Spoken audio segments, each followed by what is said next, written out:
저는 올해 65살이에요. 아들은 하나밖에 없어요. 35살인데 7년 전에 결혼했어요. 며느리는 30살이었고요. 처음 며느리를 봤을 때 참 착해 보였어요. 얼굴도 예쁘고 말도 예의 바르고요. 아들이 정말 좋은 사람 만났다고 생각했어요. 여러분, 구독과 좋아요 눌러주시면 이야기하는데 힘이 됩니다. 아들은 중소기업에서 일했어요. 월급이 많지는 않았지만 성실하게 일했지요. 며느리는 결혼하고 회사를 그만뒀어요. 아이를 가질 계획이라면서요. 하지만 7년이 지나도 아이는 없었어요. 병원에 가보니까 둘 다 문제는 없다고 했어요. 그냥 안 생기는 거래요. 아들 부부는 저랑 떨어져서 살았어요. 차로 30분 거리였어요. 명절이나 생일 때 만났고 가끔 전화로 안부를 물었지요. 며느리는 저한테 잘했어요. 전화할 때마다 어머님, 건강하세요. 하면서 다정하게 말했어요.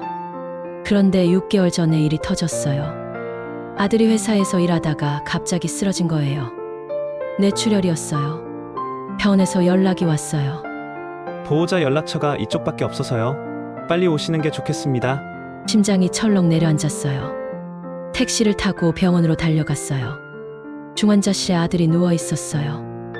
의식이 없었어요. 의사 선생님이 말했어요. 뇌출혈이 심합니다. 수술을 해야 하는데 성공 확률이 50% 정도입니다.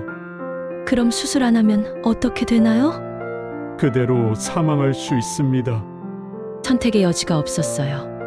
수술 동의서에 서명했어요. 손이 떨렸어요. 며느리한테 전화했어요. 며느라, 아들이 쓰러졌어. 지금 병원이야. 뭐라고요? 무슨 병원이에요? 한국대학병원. 빨리 와. 며느리가 1시간 뒤에 도착했어요. 얼굴이 창백했어요. 어머님, 어떻게 된 거예요? 뇌출혈이래. 지금 수술 중이야. 며느리가 주저앉으면서 울었어요. 안 돼. 안 돼. 수술이 8시간 걸렸어요. 기다리는 동안 며느리는 계속 울었어요. 저도 같이 울었어요. 수술이 끝났어요. 의사 선생님이 나왔어요. 수술은 성공했습니다. 하지만 후유증이 남을 것 같습니다. 무슨 후유증이요? 왼쪽 반신마비입니다. 재활 치료를 해야 하는데 완전히 회복되기는 어려울 것 같습니다. 며느리가 또 울었어요. 저도 눈물이 났어요. 아들이 반신불수가 된다니요. 아들이 중환자실에서 일반 병실로 옮겨졌어요. 의식은 돌아왔지만 왼쪽 팔다리를 못 움직였어요. 말도 어눌했어요. 엄마, 응, 엄마 여기 있어. 나 왜 이래? 괜찮아. 재활 치료받으면 나아질 거야. 며느리가 아들 손을 잡았어요. 여보, 내가 옆에 있을게. 평생 돌봐줄게. 눈물을 흘리면서 말했어요. 전 며느리가 기특했어요. 남편이 이렇게 됐는데도 곁을 지키겠다고 하니까요. 1달 동안 병원 생활을 했어요. 며느리는 매일 병원에 왔어요. 아들 밥 먹여주고 씻겨주고 재활치료도 같이 갔어요. 저도 며느리를 도와줬어요. 아들은 조금씩 나아졌어요. 말은 할 수 있게 됐는데 왼쪽 팔다리는 여전히 안 됐어요. 의사 선생님이 말했어요. 장기 재활 치료가 필요합니다. 최소 6개월에서 1년은 걸릴 것 같습니다. 비용은 얼마나 들어요? 한 달에 200만 원 정도 듭니다. 큰 돈이었어요. 아들 월급으로는 감당이 안 됐어요. 제 연금을 보태야 했어요. 태어날 며느리가 말했어요. 어머님, 집에서 제가 돌볼게요. 고맙다. 힘들 텐데. 괜찮아요. 남편인데 당연히 돌봐야죠. 아들을 집으로 데려왔어요. 며느리 집이요. 저는 곁길로 가서 도와줬어요. 처음 며칠은 괜찮았어요. 며느리가 아들을 잘 돌봤어요.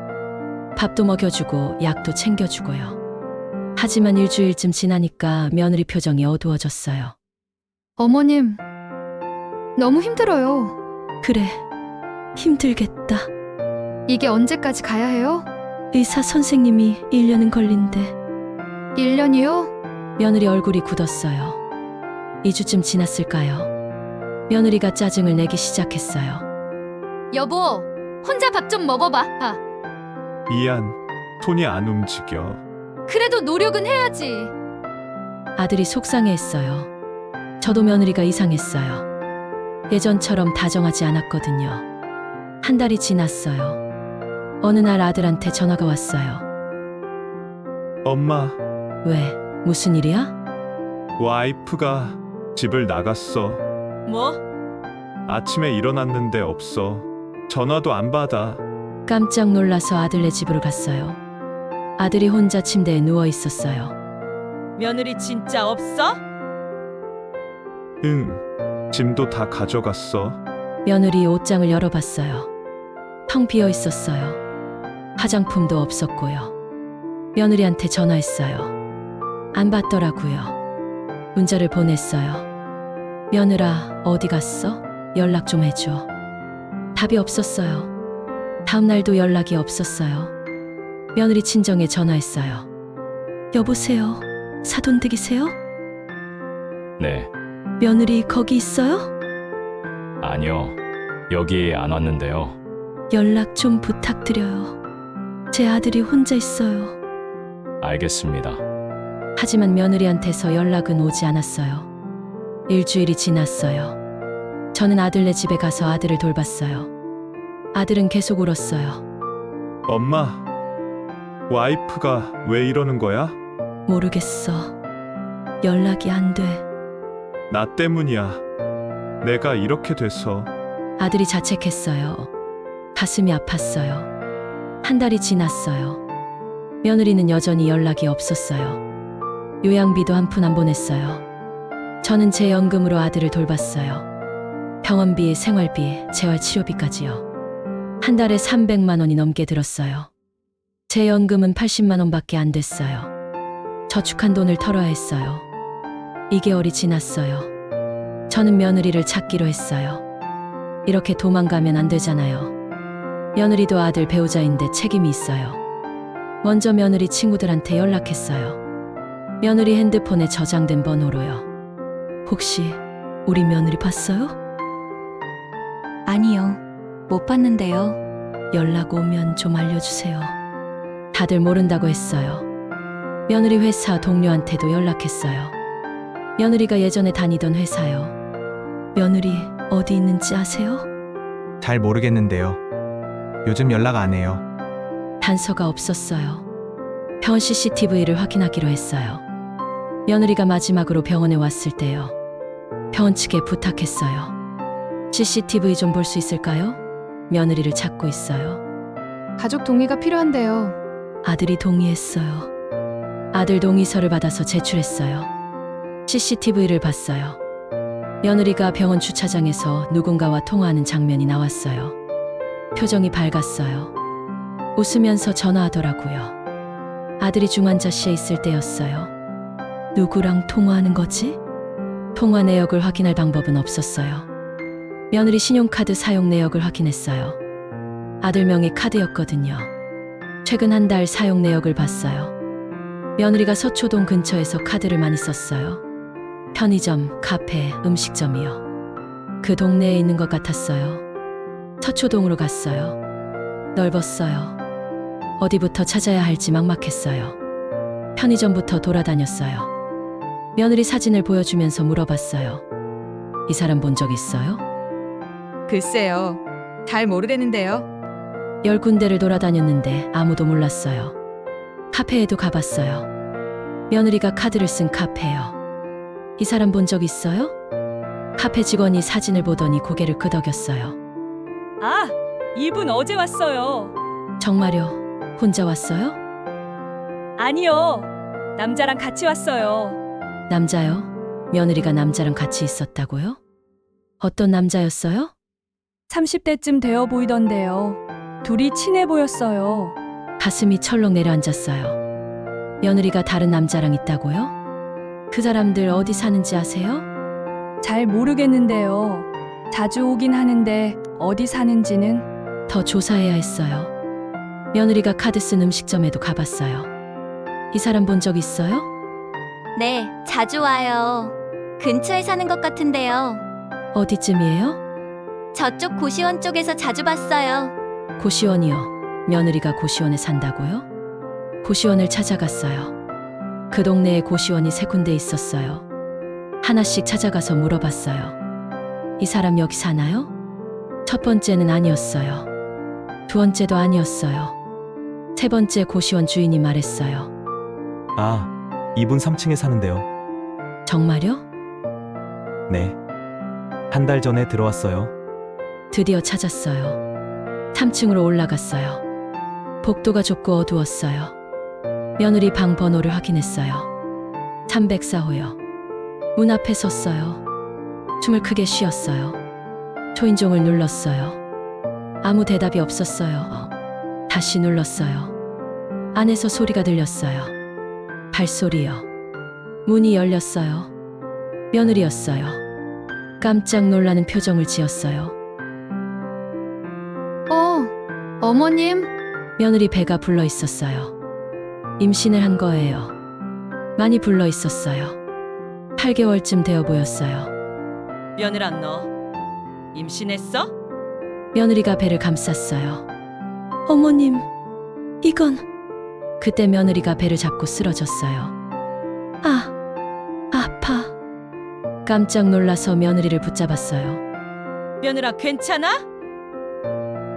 배가 아파요. 119를 불렀어요. 구급차가 왔어요. 며느리를 병원으로 옮겼어요. 병원에서 의사 선생님이 말했어요. 조기 진통이 왔어요. 입원해야 합니다. 임신 몇 개월이에요? 8개월입니다. 8개월이요. 아들이 쓰러진 게 6개월 전인데요. 그럼 며느리가 임신한 건 아들이 쓰러지기 전이에요. 며느리한테 물어봤어요. 며느라, 이 아이 누구 아이야? 며느리가 고개를 돌렸어요. 대답을 안 했어요. 아들 아이야? 며느리가 울었어요. 아니에요. 뭐? 아니라고요. 귀를 의심했어요. 그럼 누구 아이야? 다른 사람이에요. 가슴이 무너졌어요. 언제부터? 1년 전부터요. 1년 전이요? 아들이 쓰러지기 훨씬 전이에요. 며느리가 1년 동안 바람을 피운 거예요. 그 남자 누구야? 회사 동료였어요. 지금은? 같이 살아요. 고시원에서. 며느리가 다른 남자랑 동거하고 있었던 거예요. 아들한테는 왜 말 안 했어? 말할 수가 없었어요.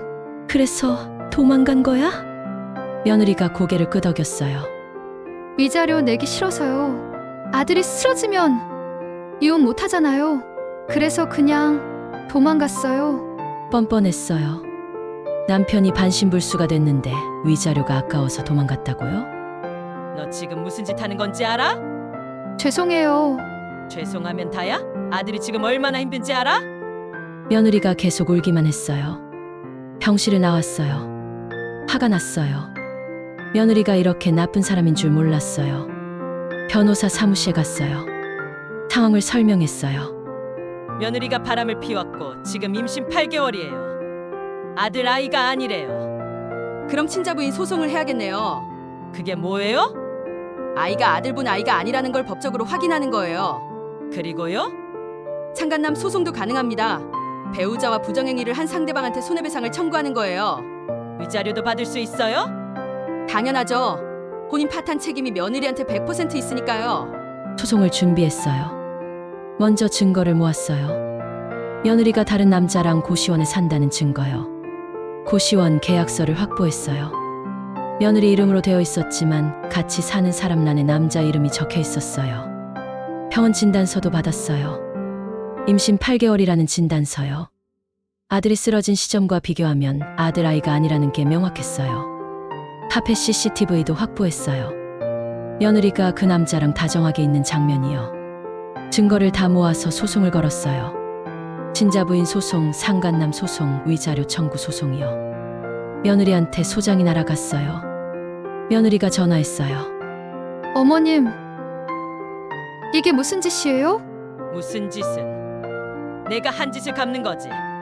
소송 취하해주세요. 안 돼. 너는 아들을 버렸어. 대가를 치러야지. 며느리가 울었지만 저는 단호했어요. 재판이 열렸어요. 며느리는 변호사를 선임했어요. 하지만 증거가 너무 확실했어요. 판사가 말했어요. 피고는 혼인 중 다른 남성과 부정행위를 했고 그 결과 임신을 했습니다. 이는 명백한 혼인 파탄 사유입니다. 며느리 변호사가 항변했어요. 하지만 원고의 아들이 반신불수가 되면서 혼인 관계 유지가 어려워진 측면도 있습니다. 판사가 고개를 저었어요. 피고의 임신 시점을 보면 원고 아들이 쓰러지기 전부터 부정행위가 있었습니다. 따라서 혼인 파탄 책임은 100% 피고에게 있습니다. 판결이 나왔어요. 친자 부인 인정. 아이는 아들 아이가 아니에요. 위자료 5천만 원. 며느리가 아들한테 줘야 해요. 상간남 손해배상 3천만 원. 그 남자도 같이 내야 해요. 며느리는 돈 한 푼 못 받고 쫓겨났어요. 아들과 이혼도 성립됐고요. 판결문을 들고 병원에 갔어요. 아들한테 보여줬어요. 아들아, 이겼어. 엄마, 며느리는 너한테 위자료 5천만 원 줘야 해. 아들이 울었어요. 나는 돈이 중요한 게 아니야. 알아. 하지만 며느리가 한 짓은 갚아야지. 며느리한테 마지막으로 전화했어요. 며느라, 판결 났어. 너는 이제 아들한테 5천만 원 줘야 해. 어머님, 사람 버리고 행복해질 수 있는 사람은 없어. 이제 당신도 갚을 시간이야. 전화를 끊었어요. 며느리는 돈을 갚기 시작했어요. 매달 50만 원씩이요. 100개월이 걸리는 돈이에요. 8년 넘게 갚아야 해요. 아들은 재활치료를 계속하고 있어요. 조금씩 나아지고 있어요. 이제 지팡이를 짚고 걸을 수 있어요. 어느 날 아들이 말했어요. 엄마, 고마워. 뭐가? 와이프 일 처리해줘서. 당연한 거야. 엄마니까. 아들이 웃었어요. 오랜만에 보는 웃음이었어요. 며느리는 아이를 낳았대요. 그 남자랑 같이 키우고 있다고 들었어요. 하지만 행복하지는 않을 거예요. 매달 50만 원씩 갚으면서 어떻게 행복해요? 저는 이제 편해요. 아들을 버린 며느리한테 제대로 갚아줬으니까요. 창문을 열고 하늘을 봤어요. 맑았어요. 사람 버리고 행복해질 수 있는 사람은 없습니다. 혼자 중얼거렸어요. 며느리가 그걸 알았으면 좋겠어요.